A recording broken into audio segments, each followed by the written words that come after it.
मदन द्वादशी व्रत का अद्भुत प्रभाव।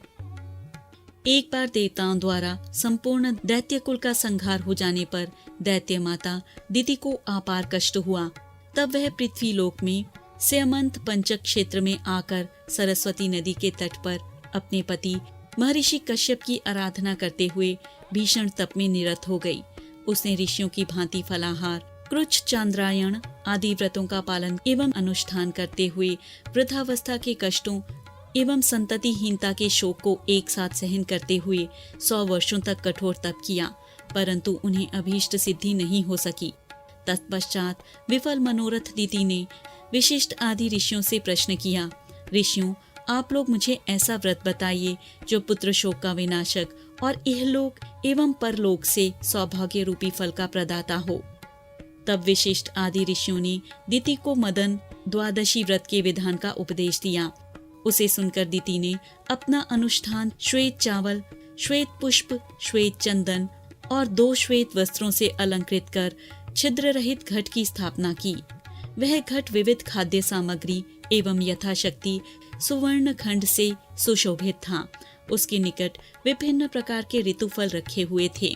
दिति ने घट के ऊपर गुड़ से भरा हुआ तांबे का पात्र रखा और उसके ऊपर कदली पत्र पर काम और रति की रचना करके गंध, धूप आदि उपचारों से उनकी पूजा की।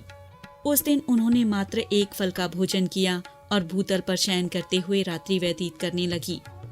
प्रातःकाल उन्होंने उस घटक को ब्राह्मण को दान करके ब्राह्मण को भोजन करवाया और स्वयं भी नमक रहित भोजन किया। तदंतर ब्राह्मणों को दक्षिणा देकर इस मंत्र का पाठ किया। इस प्रकार दिति ने प्रत्येक मास में शुक्ल द्वादशी व्रत का अनुष्ठान किया। 12 मास बीत जाने के बाद उन्होंने 13वें मास में धृत, धेनु और समस्त सामग्रियों से युक्त शैया, रति कामदेव की स्वर्ण प्रतिमा और श्वेत रंग की दुधारू गो का दान किया तथा हवि, खीर और श्वेत तिलों से कामदेव के नामों का उच्चारण करते हुए हवन किया। इस तरह दिति के अनुष्ठान पूरे हो जाने पर उनके पति महर्षि कश्यप उनके सम्मुख उपस्थित हो गए। उन्होंने दिति को पुनः रूप यौवन संपन्न युवती बना दिया और उससे मनोवांछित वर मांगने को कहा। दिति ने कहा, पतिदेव, मैं एक ऐसा पुत्र चाहती हूँ जो इंद्र एवं समस्त देवताओं का विनाशक हो। यह सुनकर महर्षि कश्यप ने कहा, शुभे, मैं तुम्हें अत्यंत ओजस्वी और इंद्र का वध करने वाला पुत्र प्रदान करूंगा, परंतु तुम आज ही आप स्तंभ ऋषि के द्वारा पुत्रेष्टि यज्ञ का अनुष्ठान कराओ। तत्पश्चात मेरे द्वारा तुम्हें इंद्र के विनाशक पुत्र की प्राप्ति होगी। पति के कथानुसार दिति ने पुत्रेष्टि यज्ञ को संपादित किया। यज्ञ की समाप्ति के बाद महर्षि कश्यप ने दिति के उदर में गर्भधान किया और कहा, वाराननी, 100 वर्ष तक तुम इसी तपोवन में रहती हुई गर्भिणी स्त्री के लिए उचित संपूर्ण नियमों का पालन करो और गर्भस्थ शिशु की रक्षा करो। ऐसा कहकर महर्षि कश्यप अंतर्ध्यान हो गए। दिति पति के कथानुसार नियमों का पालन करती हुई उसी तपोवन में समय व्यतीत करने लगी। इस वृतांत को जानकर ऋषि देवलोक से दिति के पास आए और दिति की सेवा करने की इच्छा करते हुए उनके पास ही रहने लगे। ब्रह्म रूप से विनम्र और शांत प्रतीत होने वाले इंद्र की एकमात्र इच्छा थी कि किसी भी प्रकार से 100 वर्षों के पूर्ण होने से पूर्व ही यह गर्भ नष्ट हो जाए। इसलिए वे सदैव दिति के छिद्रान्वेषण में तत्पर रहते थे। जब 100 वर्ष की अवधि के पूर्ण होने में केवल 3 दिन शेष रह गए तो दिति अपने आप को सफल मनोरथ समझते हुए निद्रा के प्रभाव से दिन में ही पैताने की ओर सिर करके सो गई।